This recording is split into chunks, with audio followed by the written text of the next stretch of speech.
I'm sorry, I turned you off again. Let's see how many times I do that. I'm not used to walking around. I was showing you what's in this little paper thing. It's teensy, tiny little stamps and pieces of paper that I'm not sure where to file. So they just kind of go up here. That's my glitter. This is my little shrine to my mama and my daughter. And just look at this heart-shaped leaf I found. A little angel pin that reminds me of my mom. This was my mama. She was my best friend, by the way. So thankful for her. This is a piece of art that my sister made for me. I love her too. Thank goodness for her. And that's a picture of my mom and her best friend. And that's my mom and I on a Longaberger basket little trip that we took. My daughter was born in Belarus. We adopted her, and that's a picture of her. The very first picture we ever saw of her. She was in an orphanage there, and she's 27 now, doing great, the love of our lives. And but that's a picture of her when she was a baby. So it's just kind of my little shrine. And then this delicious big box is filled with all of my papers. My coffee dyed papers, avocado dyed papers, specialty papers, doilies, all those things that I grab for making journals. This is my printer, such as it is. I really need a new one. This little, I love vintage. My friend just made this for me for Christmas. Isn't that precious? I love angels. And this tin has some of my labels in it that I grabbed for making journals. Tracy labels and whale tails and things like that. And I love to collect vintage tins. So I keep those in there. Down here is my Sizzix machine, as well as that 3-drawer unit is filled with beading supplies and charms, the things I use for journals. This is my Gail. This is my favorite thing that Gail says, Gail Augustinelli, talk amongst yourselves. And inside of it, I keep all of my die cuts that are already cut and ready to use. Back behind there in those boxes, those are my embossing folders and Sizzix dies and stuff that I use for that. Okay, now my scrap drawers. These are my scrap drawers. Those are, that's kind of a hodgepodge of envelopes and things for journal making, not necessarily scraps. You can see scraps get out of control quick, don't they? These are where I keep my postage stamps that I use. These are tiny little scraps. Underneath are all of my neutral scraps. And then I'll show you the other scrap drawer. So there's more scraps there. And here are all of the like Project Life cards and Tim Holtz people and playing cards and like stamps that you buy, like green stamps and trading stamps and stuff like that. So I pull a lot out of this drawer when I make journals. Okay, so let's go just kind of over here. Oh, I'm not going to turn that. Okay, so I keep a rolly cart there, and on that bottom shelf, that's knitting projects. The second shelf here are the journals that I personally journal in, and this is where my filming arm and filming lights live. And so when I film, I just pull this cart over here to my desk, and I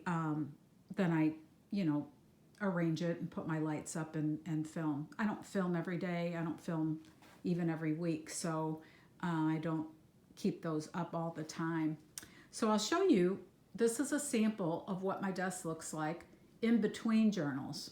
If I was in the middle of a journal, you might not see any white space at all. It just depends.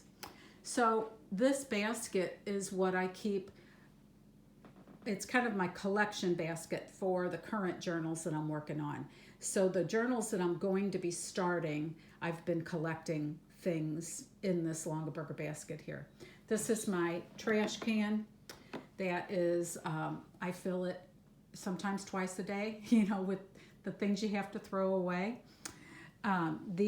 So yesterday I was watching my grandson and he was sick, and he had fallen asleep, and so I turned on a Gail Augustinelli video, and he woke up and he climbed up in my lap and he was watching Gail with me, and he was like, Mimi, let's make a journal. And I'm like, okay. So I kind of thought he might forget about it, and then he was like, no, I really want to make a journal. And I'm like, okay. So we came over and I pulled out my papers, and I'm like, well, pick out papers you want. So he picked out these papers, and he liked blue today. And Gail was putting together a journal, and she had a floral page, a little bit like this, not exactly. And he was like, oh, I want these flowers because they're like the ones the lady was using. And I'm like, okay. And he picked out a little squirrel charm, and we sat and we sewed this together, and that's as far as we got before it was time for his older brother to come home from school, and we had to stop. So I'm leaving this out so he can work on it the next time he's here. And typically what happens with my grandson's journals, that they fill them full of soccer stickers and Pokemon stickers, and they put things in the pockets, and they get it. They love doing journal things with me, and it is the absolute most precious thing to me. So this is the current, I am doing a fundraiser for St. Jude, and it's the knitting, a March knitting challenge for St. Jude Hospital. And I just started this little, it's a prayer shawl that I'm going to donate to a St. Jude parent.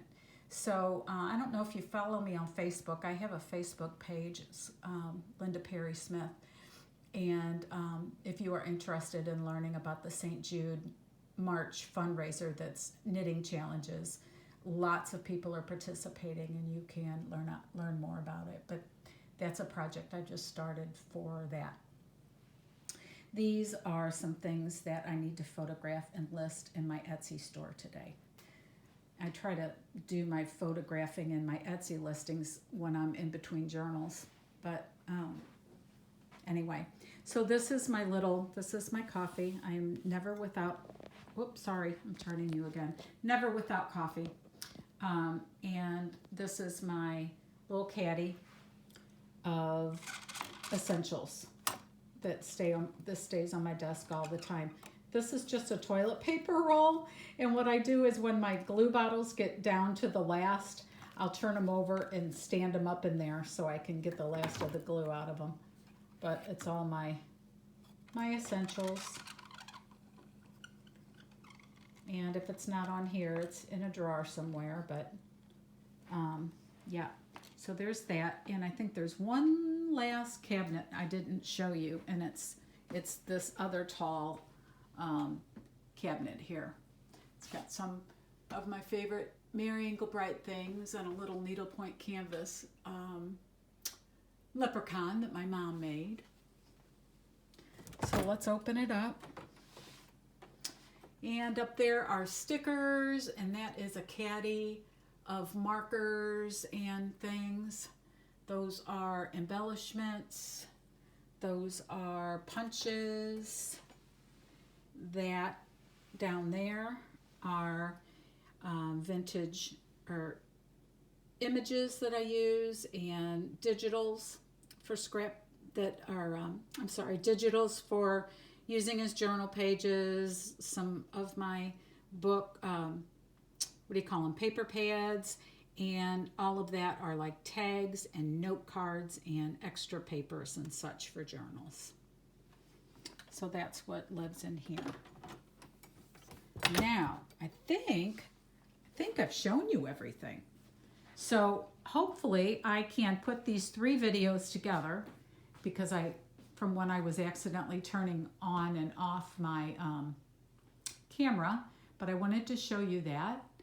And I hope you enjoyed my little mini craft tour, And I will, at some point when I'm brave and I've done a little bit of cleaning, I can show you the other area, which is just storage in my basement for my Etsy shop.